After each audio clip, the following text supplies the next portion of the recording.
Black and white நேயர்களுக்கு வணக்கம். அரசியல் சூத்திரம் நிகழ்ச்சியில் அரசியல் விமர்சகர் ரவீந்திரன் துரைசாமி இணைகிறார். வணக்கம் சார். வணக்கம் திருமலை சார். ரஜினி சீமான் சந்திப்புலேருந்து நீங்கள் ரொம்ப பிஸியாக இருந்துகிட்ருக்கீங்க. இன்னொரு பக்கம் இன்னைக்கு ஜூனியர் விகடன் ரேப்பரில் காவி கட்டும் சீமான் கை கொடுத்த ரஜினி அப்படின்னு ஒரு ரேப்பர் போட்டு ஒரு கவர் ஸ்டோரி உங்களுடைய பேட்டியும் சேர்த்து போட்டிருக்காங்க. என்ன அடையாளத்தின் அடிப்படையில் காவி கட்டும் சீமான் கை கொடுத்த ரஜினி அப்படின்னு போட்டிருக்காங்க? என் பேட்டி தெளிவாக இருக்குது. 2026 214 தொகுதியிலையும் சீமான் தனித்து தான் போட்டிவிடுவார்னு தெளிவாக இருக்குது. 2024 இதை தான் நான் சொன்னேன். தினமலர் பத்திரிகையிலையும் மற்ற பத்திரிகைகளையும் சீமான் கூட்டணிக்கு போகிறாருன்னு சொல்லும்போது பல நண்பர்களும் இந்த பார்லிமெண்ட் தேர்தல் கூட்டணிக்கு போகணும், என்னுடைய மதிப்புக்குரிய நண்பர்கள் பலரும் கூட்டணி போகலன்னா 4% போயிடுவார், ஐயா சுமன் ஸ்ரீராமன் போன்றவங்களாம் 2% போயிடுவாருன்னு எல்லாருமே கண்டிப்பாக குறையும் இந்த தடவை 6.8 வரமாட்டார் அப்படியெல்லாம் சொன்ன சூழ்நிலையில் நான் ஒருத்தன் தான் சொன்னேன், தனித்து போட்டியிடுறது ஒரு மெரிட்டு. சீமான் தனித்து போட்டியிடுறாரு, 39 தனித்து போட்டியிட்டால் அவர் 8% வாக்குக்கு மேலே எடுப்பாருன்னு நான் சொன்னேன். தெளிவாக 8% வாக்கு அவர் எடுத்திருந்தார். இந்த 8%ங்கிறது அகாலிடல் பாதியாக குறைஞ்சி போயிட்டாங்க. இந்தியா கூட்டணிக்கும் என்டிஏக்கும் இடையில் மாயாவதி உத்தரப்பிரதேசில் பாதியாக குறைஞ்சி போயிட்டாங்க, இந்தியா கூட்டணிக்கும் என்டிஏக்கும் இடையில். தென் சந்திரசேகர் ராவ் சீஃப் மினிஸ்டராக இருந்தவர், அவர் பாதியாக குறைஞ்சி போயிட்டார், என்டிஏ அலையன்ஸுக்கும் இந்தியா கூட்டணிக்கும் அவர் பாதியாக போயிட்டார். ஐஎன்எல்டி அவங்க ஹரியானாவே கட்டி ஆண்டவங்க, அவங்க பாதியாக குறைஞ்சி போயிட்டாங்க. ஆனால் சீமான் 3.8 8.2 ஜம்ப் ஆனார். ஏன் சீமானால் மட்டும் இப்படி இந்தியாவிலே ஜம்ப் ஆக முடிஞ்சுன்னு prime minister of India Narendra Modi அவரோட டாக்டர் பண்டாரி போன்றவங்கள்ட்டெல்லாம் ஹவு திஸ் இஸ் பாசிபிள்னு அவரை அரசியல் ரீதியாக உள்ளவங்கள்ட்டெல்லாம் சீமா கேட்குறாரு. அவரோட ஸ்ட்ராட்டஜிக்கல் டீம்கிட்ட அவர் விசாரிக்கிறாரு. இவங்கெல்லாம் குறைஞ்சி போனபோது எப்படி சீமான் மட்டுங்கிறவர் வந்தார், what is Ki why it is பாசிபிள்னு அவர் கேட்குறாரு. என்னை பொறுத்தவரை அதோட பாசிபிலிட்டியை நான் தேர்தலுக்கு முன்னே சொன்னவங்கிற முறையில் தனித்து போட்டிடுறதான் சீமானுக்கு மெரிட்டு. இன்றைக்கி கூட சொல்கிறார் பாருங்கள், 2000 கோடியை விட்டுக்கிட்டு நான் தனித்து போட்டுறேன். உண்மை, அவருக்கு பெரிய ஆஃபர் இருக்குது, நமக்கே தெரியும். 2% ஓட்டுன்னா 200 கோடி, 5% ஓட்டுன்னா 2000 கோடி ஆஃபர்ன்றது யார்? பாஜக முன் வைக்கிறதா இல்லை வேறு கட்சிகள் எதை முன் வைக்கிறதா? சீமான் அதை சொல்கிறாரு, யாருங்கிறத பற்றி அவர் சொல்லலை. பட் இன்னைக்கு மார்க்கெட் ரேட்டு நம்ம எல்லாத்துக்குமே தெரியும். இதுக்கு மேலே இதை நம்ம உள்ளுக்குள்ளே போகாண்டாம். எல்லாருக்குமே இதில் தெரிஞ்ச அரசியல் எப்படி நடக்குது, மாடர்ன் பொலிட்டிக்ஸ் என்ன, அக்குமுலேட்டிங் பவர், அமாசிங் வெல்த்து தான் மாடர்ன் பொலிட்டிக்ஸ்னு ஆயிட்டுங்கிறதெல்லாம் யாருங்க மறைச்சி எதுவும் பேச வேண்டிய அவசியமே இல்லை. ஸோ அவர் தனித்து போட்டியிடாமல் ஒரு 2% ஓட்டுன்னா இத்தனை கோடி, 5% ஓட்டுனா இவ்வளோ கோடிங்கிறது நான் விலைக்கு சொல்ல வேண்டிய அவசியம் இல்லை, யாரையுமே நான் அதில் குறைச்சி சொல்ல வேண்டிய அவசியம் இல்லை. ஸோ நோட்டுக்கும் சீட்டுக்கும் விலை போக மாட்டேன், நான் தனித்து நிற்கிறேங்கிற சீமான் நிற்கிறது தான் அவருக்கு மெரிட்டு. குறிப்பாக நடிகர் விஜயை அவர் விக்கிரவாண்டியிலே சீமான் வீழ்த்திட்டார். கமலஹாசன் எப்படி விக்கிரவாண்டியிலே நாங்குநேரியிலையும் வீழ்த்தினாரோ அதே மாதிரி விக்கிரவாண்டியிலே களத்துக்குள்ளே வராமல் பார்வையாளராட்டு ஓடிப்போன விஜயை சீமான் மக்கள் மத்தியில் வீழ்த்திட்டார். இதுதான் உண்மை. நீங்கள் விஜய் ரொம்ப ஒரு குறைத்து மதிப்பிடுறீங்களா? ஏன்னா நீங்கள் இந்த ஜூவி பேட்டியிலையும் சொல்கிறீங்க விஜய் ஒரு போட்டியே இல்லை அப்படின்னு சொல்லியிருக்கீங்க. இன்னொரு விஷயம் என்னென்னா, ரஜினி சீமான் சந்திப்பின் பல பின்னணி விஷயங்கள், பல யூகங்கள் அனைத்தும் உண்மையும் அல்ல, அனைத்தும் பொய்யும் அல்ல அப்படின்றீங்க. இது ஒரு குழப்பத்தை நீட்டிக்கிற மாதிரி, ஒரு பூடகமாகவே இருக்கிற மாதிரி நீளட்டும் அப்படின்னு நினைக்கிறது யாருக்கான ஆதாயம்? ஒரு சீமானுக்கான ஆதாயமா இல்லை பாஜக ஆதாயமா? கண்டிப்பாக சீமானுக்கான ஆதாயம் தான். கில்லிங் சைலன்ஸுக்கு ஆளாகக்கூடிய சீமான் அண்ணன் ரஜினிகாந்தோட ரேப்பரில் வராருன்னா பெரிய பப்ளிசிட்டி தான். சீமான் இன்னைக்கு 8.2% வாக்கு எடுத்திருக்காருன்னா தினத்தந்தி பத்திரிகை, நாடார் சமூகத்தை சேர்ந்தவங்க அவங்க நடத்தக்கூடிய பத்திரிகை, அதில் தேர்தலுக்கு முந்தின நாள் 5% தான் சீமான் வருவாருன்னு சீமானை புல் டவுன் பண்ணதுக்கு பெரிய அளவுக்கு ஒரு சதி நடந்தது. அது நீங்கள் சீமானை போடாமலே விட்டுருக்கலாம், சீமானுக்கு இன்னும் சதவீதம்னு போடாமலே விட்டுருக்கலாம்.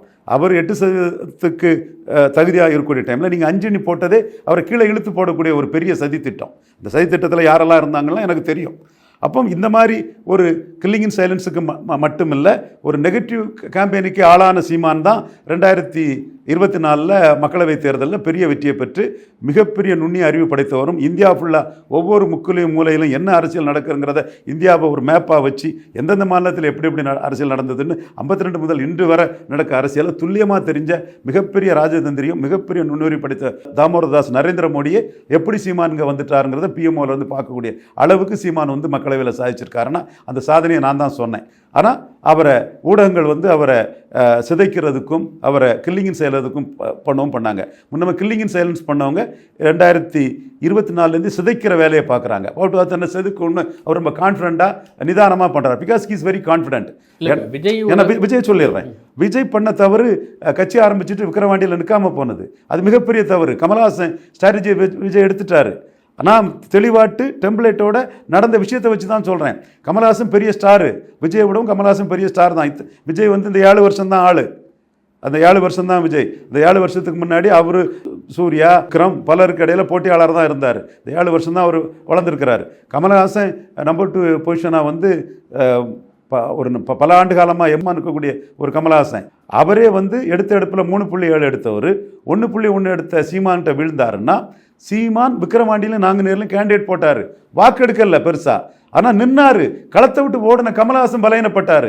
கட்சி ஆரம்பிச்சுட்டு விக்கிரவாண்டியில் களத்தை விட்டு ஓடினதிலே விஜய் செல்ஃப் கோல் போட்டுட்டாரு, வீழ்ந்துட்டாருங்கிறது என் கருத்து. கமல்ஹாசன் கட்சி தொடங்குறப்ப சீமான் இந்த அளவுக்கு கமல்ஹாசன் மீது விமர்சனத்தையோ ஒரு ஷேக்கான மாதிரியான ஒரு விஷயமும் இல்லை. ஆனால் விஜய் கட்சி தொடங்குறதுக்கு பின்னால் சீமான் பேட்டி அந்த பரபரப்பு பதற்றம் அதிகமாயிருக்கா? ஒருவேளை சீமான் நமக்கு ஒரு 2 பேருக்குமே இல்லாத ஓட்டுக்கு 2 பேருமே போட்டி போடுறாங்களோ என்னவோ தெரியல. எனக்கு தெரியும் அந்த ஓட்டு 2 பேருக்கும் இல்லைன்னு.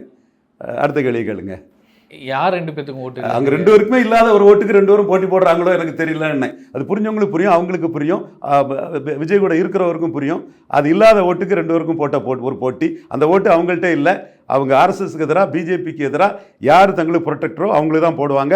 முக ஸ்டாலினுக்கு தான் 90-95% முஸ்லீம்கள் போட்டிருக்காங்க. கிறிஸ்டின் வந்து ஜாதி இருக்கனால கிறிஸ்டின்ஸ் வந்து 80% போட்டிருக்காங்க.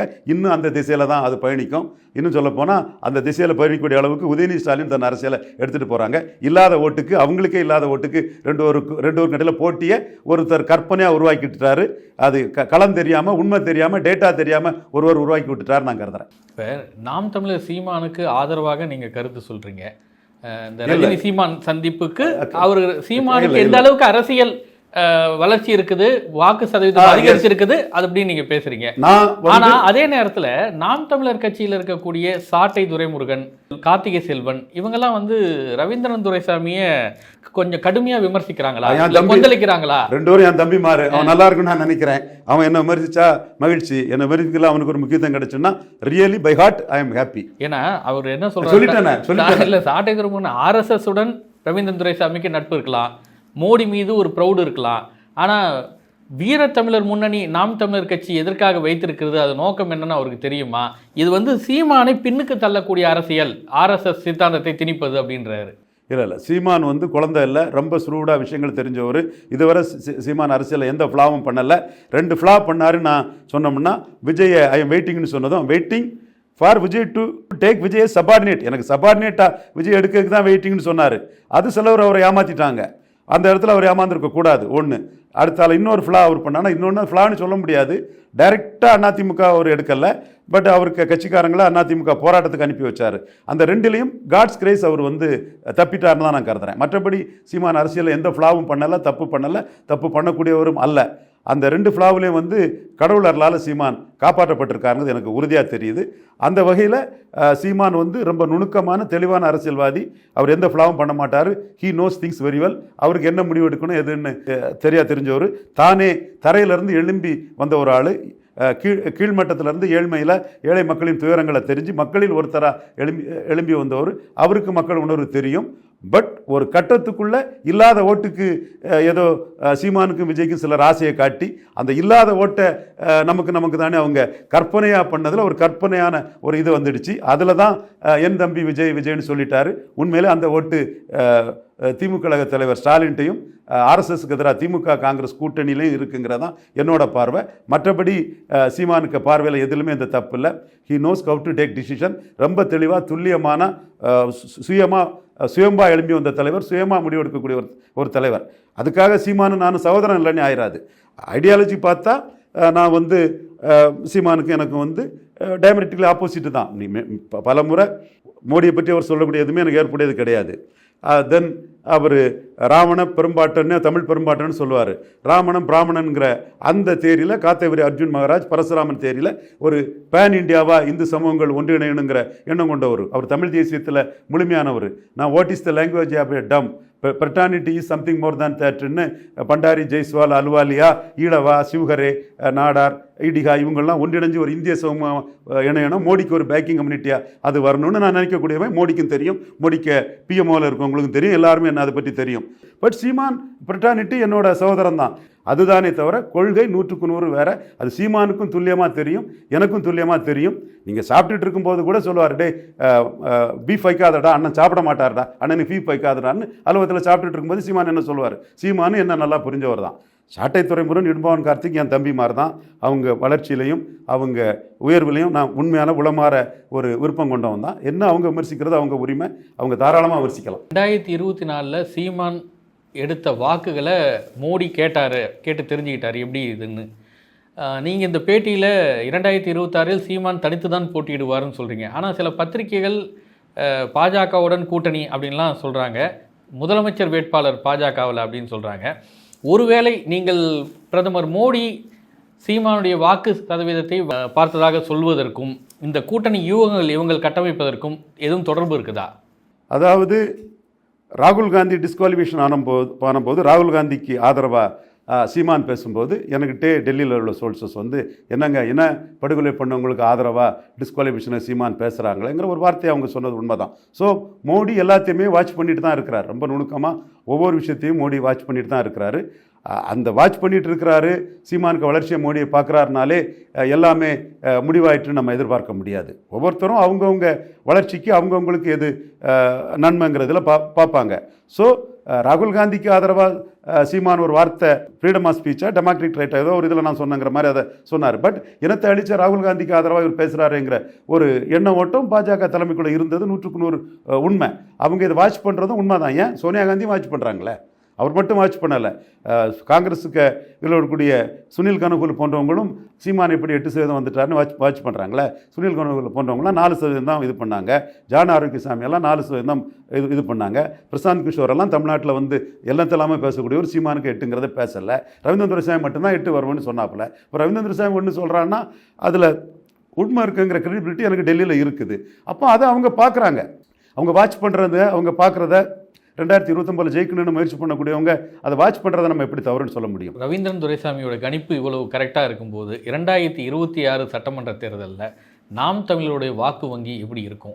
விஜய் கட்சி தொடங்கினால விஜய்க்கு எப்படி இருக்கும்? கண்டிப்பாக உயரும் நாம் தமிழர் வாக்கு வங்கி. தெளிவாக தனிச்சுன்னு சொல்லிட்டாரு. அதனால் ரெட்டை இலக்கத்தில் நாம் தமிழர் சீமான் வருவார். விஜய்க்கு நான் 4% தான் கொடுக்குறேன்.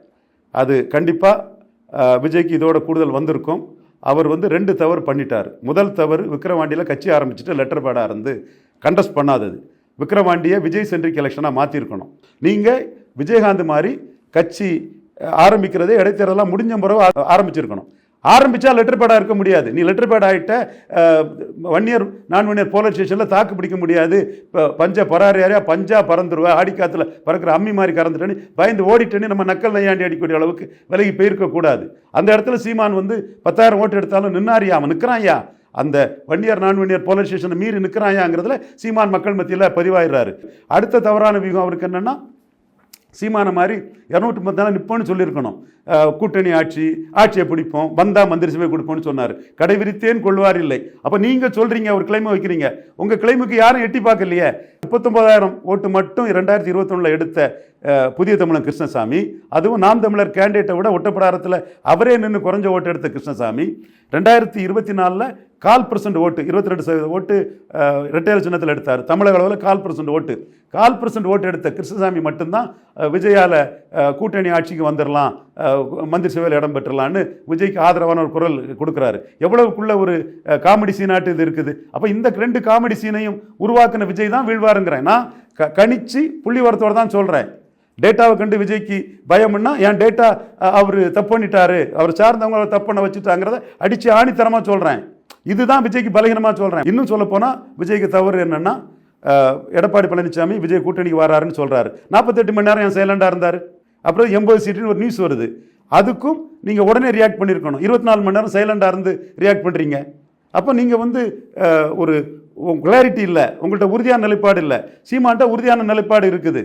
ஆனானப்பட்ட கமலஹாசனை சீமான் தட்டி தூக்கி வீழ்த்தினதே உறுதியான நிலைப்பாடு தான். உறுதியான நிலைப்பாடு இல்லாத விஜயும் சீமான்ட்ட விழுந்துட்டாரு. அவர் விழுந்துட்டாருங்கிறது 2026 ரிசல்ட்டில் தெரியும். நான் உறுதியாக நம்புறேன், தான் சொல்கிறேன்.